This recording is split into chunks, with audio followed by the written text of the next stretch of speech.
Welcome to the 100-Yard Dash Football Podcast presented by the Chiefs Focus Network, where you talks about the NFL from end zone to end zone and all 100 yards in between. Without further ado, here's you.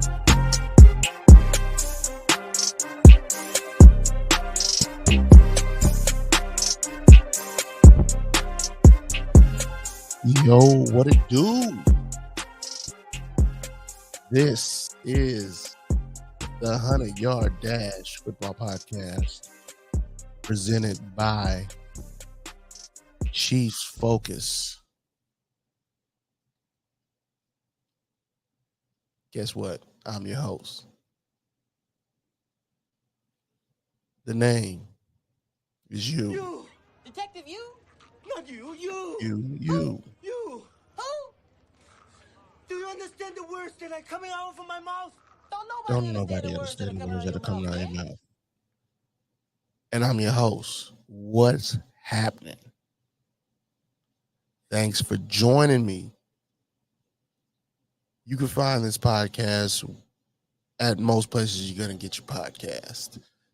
This season, of course, Chiefs Focus is doing the new thing where they're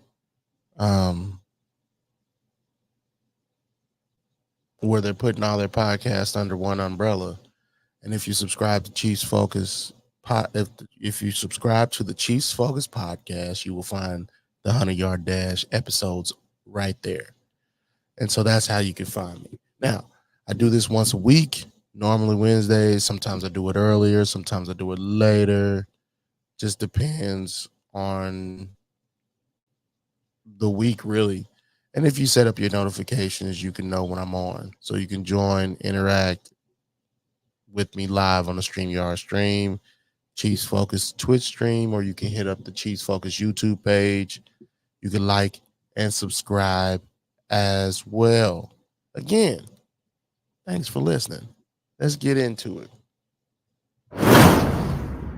Man, that was zesty.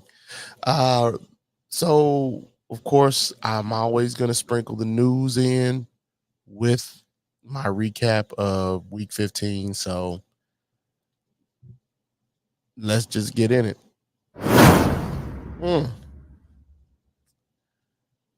All right. So, Thursday Night Football. First of all, there's no more buys. No more buys whatsoever. We are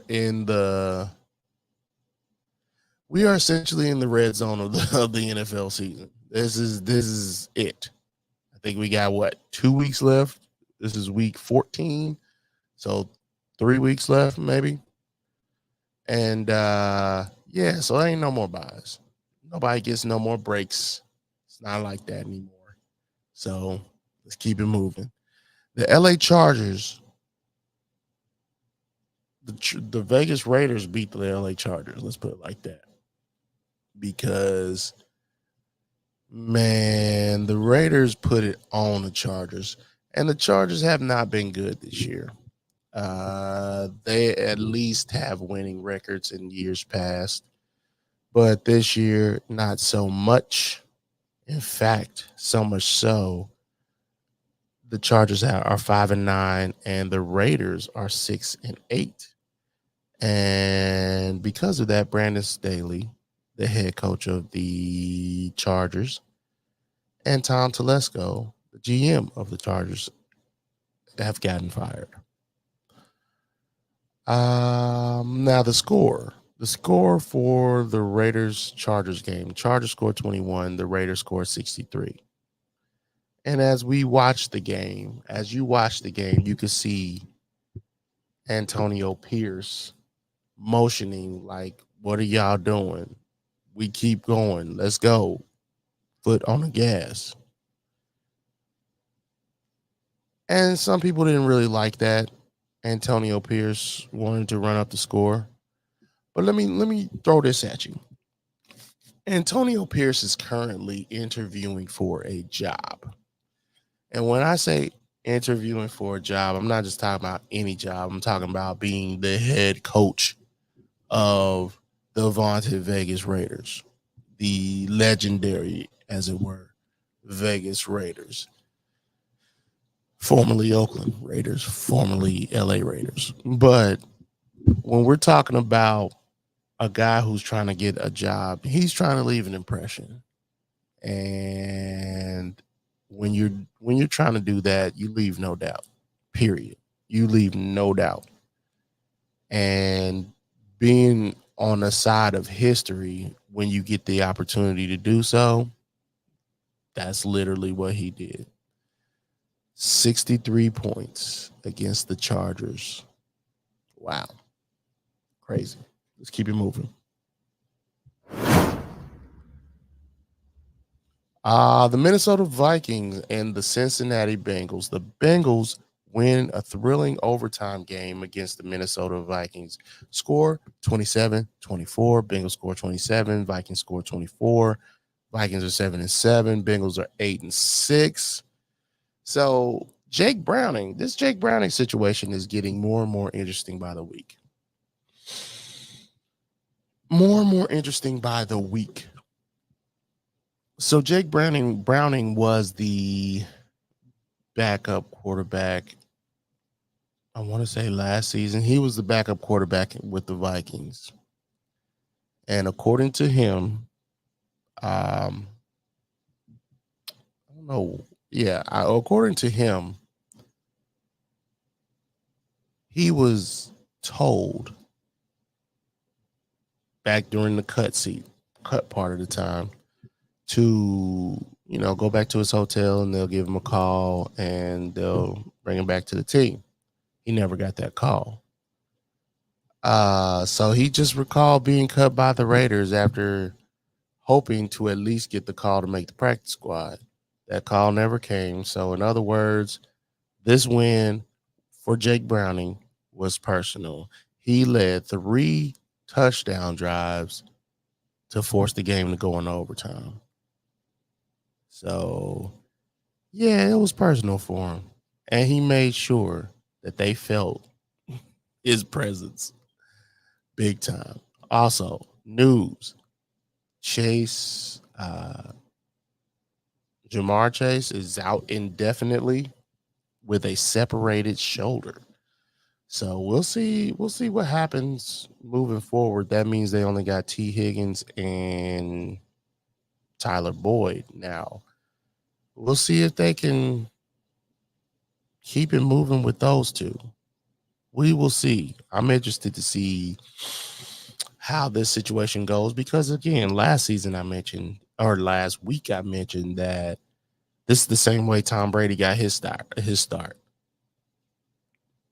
And this is not unique to me. Like, I didn't come up with this. I didn't see this comparison. Somebody else saw it, and I want to mention it. I just wish I knew who it was that I saw this from, because I'm sure everybody has it by now. But still, Tom Brady or Drew Bledsoe had just gotten the richest contract in the NFL at the time that Tom Brady got drafted. Drew Bledsoe gets hurt. Tom Brady comes in. The rest is history. Bill Belichick goes with Tom Brady. They win 6 Super Bowls, and 7. He wins 7 with the 7th one with another team. So one thing we do know about the Bengals is the owner's cheap. Jake Browning should be cheaper than cheaper than one of the richest contracts in the NFL, which is Joe Burrow's. Not to mention that Joe Burrow could net you a load of draft picks. So I'm not suggesting that they do that, but it's not far-fetched that they could. We keep it moving. The Colts put a hurting on the Pittsburgh Steelers. The Indianapolis Colts put a hurting on the Pittsburgh Steelers. 30-13. Colts scored 30. Steelers scored 13. Steelers are 7-7. The Colts are 8-6. So the Steelers lose another one. That makes 3 losses in a row. What's happening in Pittsburgh? What is happening in Pittsburgh? Let's see. And the news, there's some news. Kazi is suspended for the rest of the season for his hit on Michael Pittman. So that's messed up. By messed up, the hit was messed up. That's what I mean. The hit was messed up. Now the Pittsburgh Steelers only had 216 yards of offense, 8 penalties for a season high total of 101 yards, and they were up 13-0 at one point. What's going on with the Steelers? They need a quarterback that bad? Looks like it. The Colts, they had 170 yards rushing, and they forced 3 turnovers. Shoot, they should have won this game. 170 yards rushing, and they forced 3 turnovers. Gardner Minshew wasn't too shabby at all either. Let's keep it moving. The Detroit Lions get back to their winning ways as they beat the Denver Broncos 42-17. The Broncos are 7-7. The Lions are 10-4. Now, the Lions made it a point to get off the starting line at full speed, like to make a cross athletic analogy. They got off the line at full speed, and they plan on staying there because we've seen in the past where they've not been all the way in it all through the game, and then they lost it. Jared Goff threw 5 touchdown passes. Bruh. 5 touchdown passes, and we know he's capable of this stuff. We know it, but when's the last time you saw 5 touchdown passes from Jared Goff? And the only time I can really think of is 2018.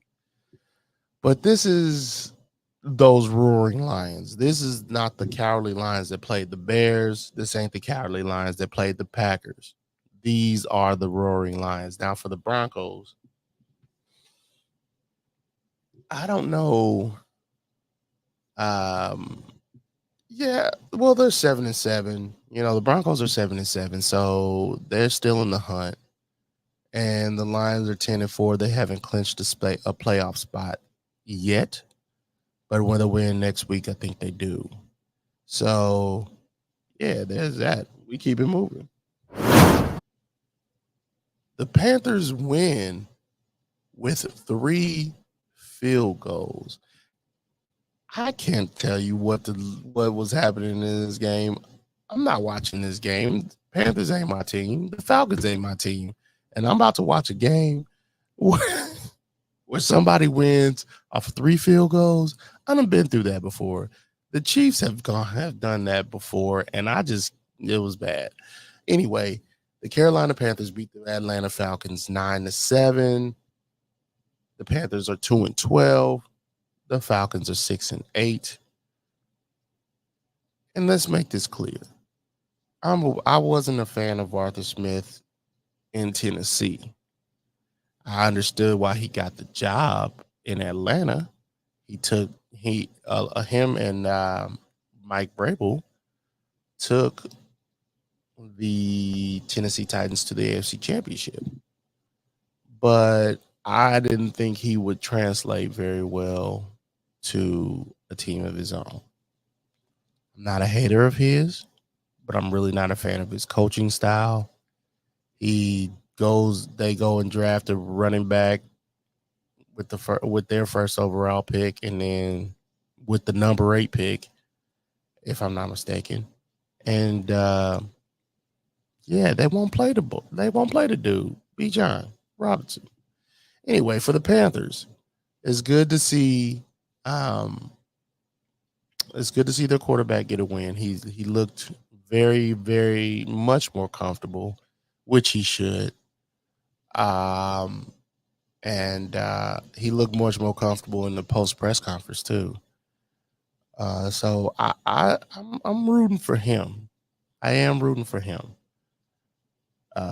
Bryce Young, it just felt good for him to win that. He laid it all out there to win too. He did some running and he was trying to win that game. News for the Panthers. They released Justin Houston, who's been on IR since November 4th, and we will talk about that later. Keep it moving. The Chicago Bears lose to the Cleveland Browns 17-20, or the Browns score 20. Cleveland score 7, or Browns score 20. Chicago score 17. Bears are 5-9. The Browns are 9-5. Now, news: the Bears, according to Adam Schefter, the Bears are expected to part ways with Luke Getsy after the season, so they'll need a new offensive coordinator. But let's talk about that game. That game was crazy, and it came down to that Hail Mary at the end, and it was almost there.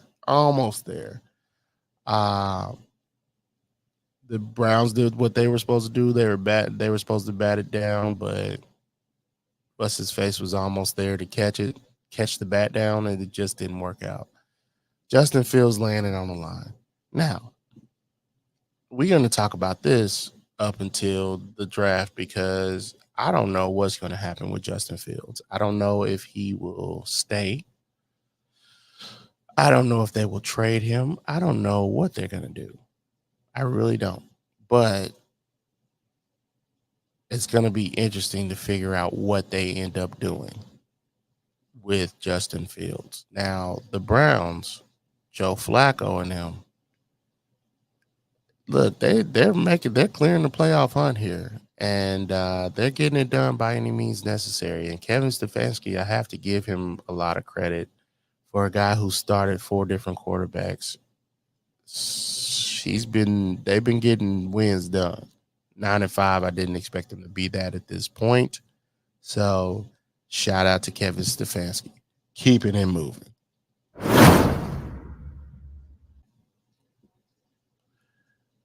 The Houston Texans beat the Tennessee Titans 19-16. Texans are 8-6. The Titans are 5-9. And if I'm not mistaken, the Texans are clearly in the playoff hunt. I don't think they're in the current seeding of the playoffs. However, if I know all 3 of the teams in the AFC South have identical records, if not that, they're like a win away or a loss away. If I just don't look now, Doug Peterson. Now you're in competition, not just with the Texans, but with the Colts as well. The Jags left the door open, and everybody walked in. The Jaguars left the door open in the AFC South, and just everybody walked in. Now they're going to have to fight off the Texans and the Colts for that number 4 slot. Maybe, number 4 slot probably. And for the AFC South title, which is interesting because it came down to the wire last season with the Tennessee Titans and the Jaguars.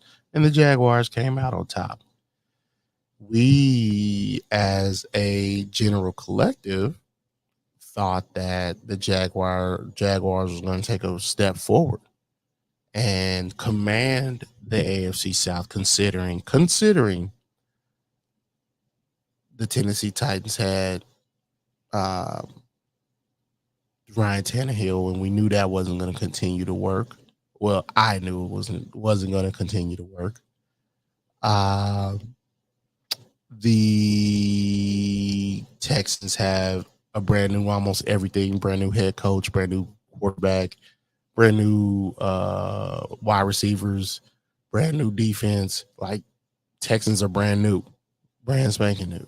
So we thought they were going to take a step back.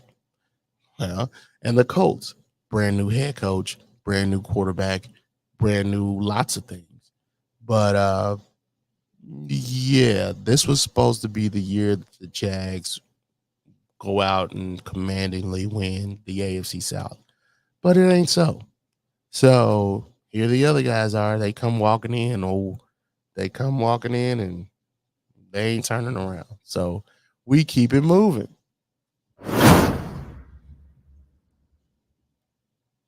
The Kansas City Chiefs beat the New England Patriots 27-17. The Chiefs are 9-5. The Patriots are 3-11. This isn't the win that I was expecting from the Chiefs, but their woes continue to woe them. You know, my spotlight here is the two running backs, CEH and McKinnon. They were huge in this game. And the Chiefs have huge issues keeping possession of the football. 32 drops is the most in the NFL, so they got to figure that out. Rashee Rice is a positive. He currently has 754 yards with 3 games left in the season. So that he's absolutely a positive, but they've got to figure out how to keep possession of the football. Drops, interceptions, it's not good. And again, you got to get these things taken care of now, because your weaknesses get you beat in the playoffs. And the Chiefs have some glaring weaknesses that can be exploited by defenses in the playoffs. So let's keep it moving. The New York Giants lose to the Saints. The Saints beat them 24-6. The Giants are 5-9. The Saints are 6-7-7. So the Giants, I don't know what's going on. I think I got the wrong thing. So the Giants snap a 3-game winning streak. They'll have a losing record for the 9th time in the last 11 seasons. And this is their 7th double-digit loss. What is it about the Giants and just being not great? And I would attribute it to the fact that they just make bad decisions on offense. Really, like, it's bad up in New York. Now the Saints are 7-7, and they are like in a 3-way tie for the NFC South, or maybe not a tie, but they might be, within a game of first place in the NFC South. They should have been better. I thought they'd be better than this as far as the Saints and their record in their division. I thought they would be better than this. I actually thought they would win the NFC South. But looking at this team, yeah, they won 24-6, but they don't look impressive to me whatsoever. Not even in the least bit. But I never really thought they looked impressive. I just thought they would be more experienced. Bringing in Derek Carr would help. Yeah, it hasn't. Not really. So we keep it moving.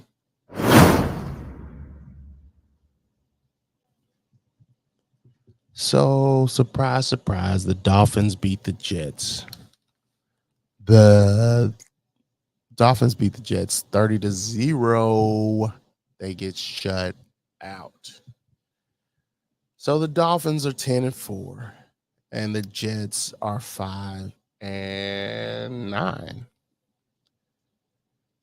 First of all, I didn't expect a shutout, but I expected the Miami Dolphins to win. They beat up on bad teams. It's easy. That's what they do. But the Jets, boy, the Jets defense is no match for the Jets offense. It just isn't. And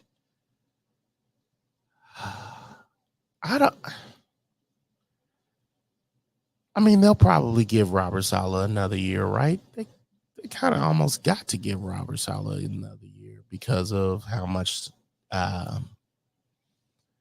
they put into acquiring Aaron Rodgers. But even still, Aaron Rodgers did all that squawking all year long about how he plans on being back before the end of the season. He did all that squawking to players, put the rhetoric out there. And he finally announces that he won't be back this season. We already knew that. He says it's unrealistic. Oh, you don't say. Idiot. After telling everybody that would listen that he will be back this season, he saw his team getting shellacked and thought, yeah, ain't no point in me coming back to this. No point. 0-30 by the Miami Dolphins. Bad times in New York for all of their football teams. We keep it moving. The Bucs beat the Green Bay Packers 34-20 in their house, Lambeau Field. Bucs scored 34, Packers scored 20. Bucs are 7-7. The Packers are 6-8. The Bucs are first place in the NFC South right now. So earlier I thought they were tied, but no, they're actually first in the NFC South right now. And we should talk about it. I think Baker Mayfield might have found at least a little home. Maybe not sign him to a 5-year deal, but he definitely should and has deserved, in my opinion, to be the quarterback down there if you have no succession plan. And I don't feel like they do. I don't even feel like they plan on having Todd Bowles be there at the end of this season. But I do believe that Baker Mayfield has shown that he can be a viable quarterback, especially in the division that they're in. Especially in their division. So I do believe they should sign him to a 2-year extension. 2-year extension, 35 plus. So let's say 2 years, $63 million. So that's 32. Yeah, that's a little bit under the going rate, but it's better than what he's making now, which is like 1 year for a couple mil. I'm not sure. But what's happening with the Packers? This is a team they could have beat. It just isn't working out.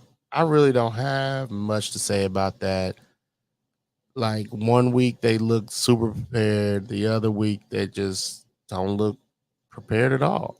It's the ups and downs of the NFL, I guess. So that's what we attribute it to. That's what I'm going to attribute it to. It is what it is. We keep it moving. The San Francisco 49ers currently look like the strongest team in the NFL. The absolute strongest team in the NFL seems to be the San Francisco 49ers. And they beat the Arizona Cardinals 45-29. The 49ers are 11-3. The Cardinals are 3-11. Now, the Cardinals did get 29 points on them, which means that they're absolutely not inept. But you also have to realize that this is a division rival, so they are going to get some licks off. But the 49ers seem to be the strongest team in the NFL at this juncture. And for the Cardinals, Kyler desperately needs some help down there. Y'all got rid of D-Hop. He's doing the best he can. I'm interested to see what happens in 2024. Whether they keep Kyler, whether they move on from Kyler, whether they decide to draft move up to draft somebody, move down to draft. I'm interested in all of that because I don't know what's going to happen. Arizona, because the Seahawks aren't as strong as we originally thought they could be. The Rams are who they are. You do have the 49ers in your division who they try to get stronger, but it's just going to be an interesting situation seeing how the Cardinals move on from here. And I'm here for all of it. Keeping it moving. The Rams beat the Commanders 28-20. Takes the Rams to 7-7. Takes the Commanders to 4-10. Look, I didn't think this game wasn't that much to write home about for me. I did see some good plays from the Commanders who had some fight, but the most heads up, smart play that I've probably seen this season is when Cooper Kupp just batted the ball.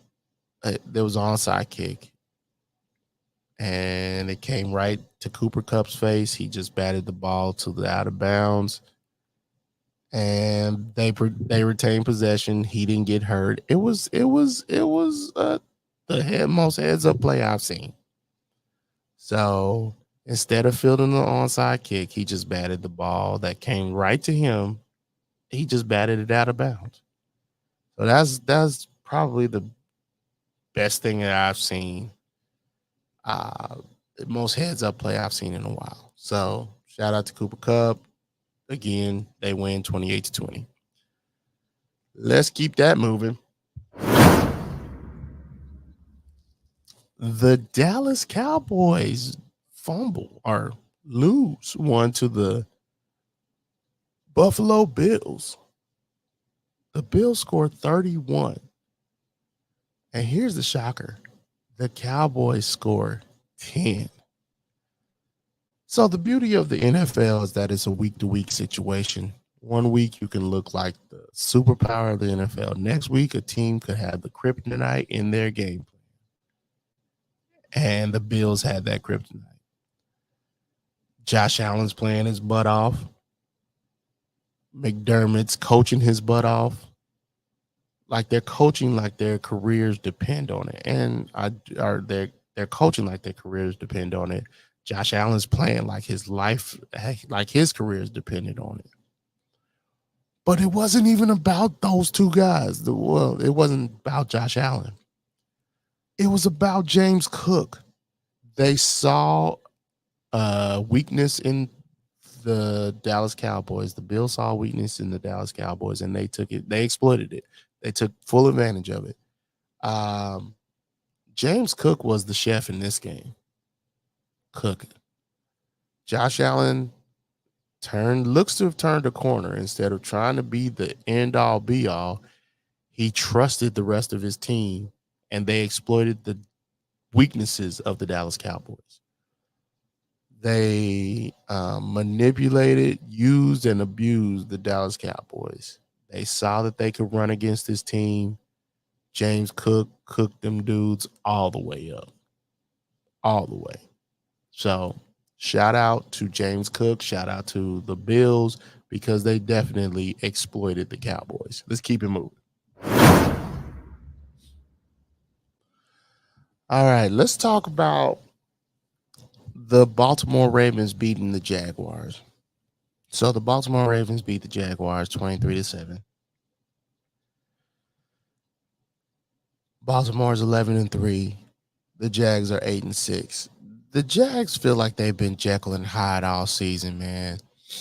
They look like the team you'll never be able to beat, but they also look like the team you can always beat. Like it's just been weird. And I understand it's not about this game. It has nothing to do with this game because Lamar's been playing out of this world, right? Lamar's been going in this year, and rightfully so. They gave him weapons. They gave him his extension. He's happy. He's playing in December. which is a big deal for him. The Jags just aren't the team a lot of us thought that they would be. The AFC South is real interesting, as I've already mentioned. And the Ravens are the first AFC team to clinch a playoff spot. So yeah, man, the Jags just haven't been the team we thought they were going to be or hoped they were going to be. While the Ravens have elevated themselves and now are the first team to clinch an AFC playoff spot. So we keep it moving. Monday Night Football. The Philadelphia Eagles and the Seattle Seahawks, NFC showdown. Geno Smith out. Jalen Hurts sick. What could possibly happen? Well, the Seahawks win 20-17. Seahawks are 7-7. Eagles are 10-4. On the backs, on the arm of Drew Lock. So Pete Carroll ain't losing this game. I didn't know this before time. I really didn't. But Pete Carroll's 8-0 versus the Eagles. Who knew? I didn't. The Eagles have a lot of problems. And I'm throwing them out there with the Chiefs because the Chiefs have a lot of problems too. And both of these teams were in the Super Bowl. And a lot of people thought they would go back and compete again in the Super Bowl. Both of these teams have legitimate problems. So we'll see what happens. But the Chiefs have problems. The Eagles have problems with that defensive backfield. And it's affecting the rest of the team. I was going to make mention of this, but I don't really care about the Jason Kelce offsides thing. I mean, encroachment thing. It doesn't matter to me. But as we see it, the Eagles were firmly ahead of the NFC, and now they've fallen back and they've lost 3 straight since the Chiefs. It's a big deal. It's a huge deal.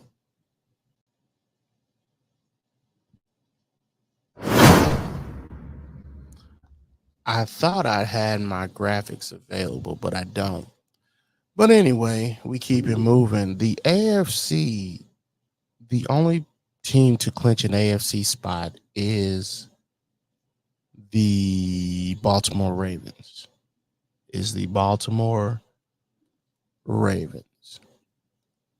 Now, the NFC has 3 clinch spots. Now, all of those spots are they have all the spots available, but only 3 of them are actually clinched. So they can move up and down the ranks as necessary. But the 49ers are the number 1 seed in the NFC currently. The Cowboys have clinched a playoff spot, and they're number 2. The Eagles have clinched this playoff spot, and they're currently number 3. With that being said, the Ravens in the AFC, the playoff picture looks like the Ravens, Miami, the Ravens, the Dolphins, the Chiefs, the Jaguars, the Browns, the Bengals, and the Colts, all in order. And so it's very interesting to see how muddled this AFC, NFC playoffs is going to be, because the Eagles were at one point. The Eagles were the favorites, and that can't be overlooked. That shouldn't be overlooked moving forward, because the Eagles were the favorites, and they looked strong, but they didn't look to me like they were the best team in the NFL, but they looked like they were getting things together and they were going to figure it out by this time during the season. But it just hasn't been that way. And so as a result of that, the 49ers have just taken that spot. And so you got the 49ers at the number 1 spot, the Cowboys at the number 2 spot. The Eagles have clinched, but they're currently at the number 5 spot. And then the Lions haven't clinched yet, but they're currently number 3. The Bucs are number 4. The Vikings are number 6. And the Rams are number 7. So this is one of those things that we could really see some movement at the end of the season. And the NFL has done a really good job of making sure these end of the season games matter. That was their goal from Jump Street for a while, and then making them division games has been what has really made this thing pop, if you understand what I'm saying.